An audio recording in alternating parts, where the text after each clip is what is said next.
sobre ella limaduras de hierro. Al hacer pasar por el conductor una corriente de 30 amperios, vemos que se produce un campo magnético a su alrededor, cuyas líneas son circunferencias perpendiculares a la corriente. Si el conductor lo arrollamos formando una espira, las líneas del campo magnético que se forma son curvas más o menos elípticas alrededor de la misma.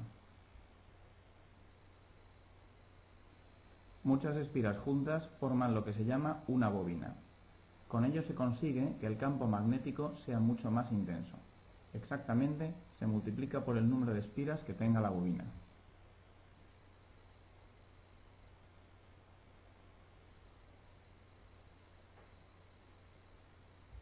Si las espiras están uniformemente espaciadas, forman un solenoide. El campo magnético generado por una corriente que recorre un solenoide es prácticamente uniforme en su interior y prácticamente nulo en el exterior.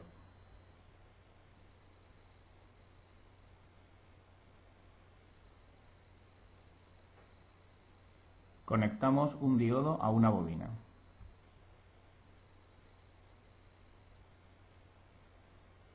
Al introducir un imán en la bobina se produce una corriente que lo hace lucir.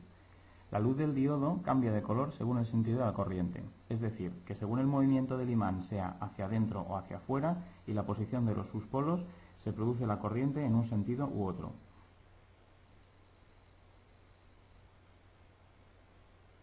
Si se mete y se saca repetidamente el imán en la bobina, se genera una corriente alterna. El proceso se puede automatizar montando la bobina en un rotor. El núcleo de hierro solo tiene la finalidad de hacer más intenso el campo generado por los imanes. Cada vez que el núcleo se alinea con los imanes es como si metiéramos uno dentro. Cuando está perpendicular es como si lo sacáramos.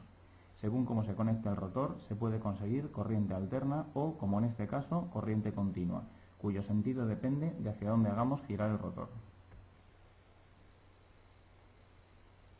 Una central eólica y, en general, cualquier central eléctrica que no sea fotovoltaica utiliza este principio para producir energía eléctrica.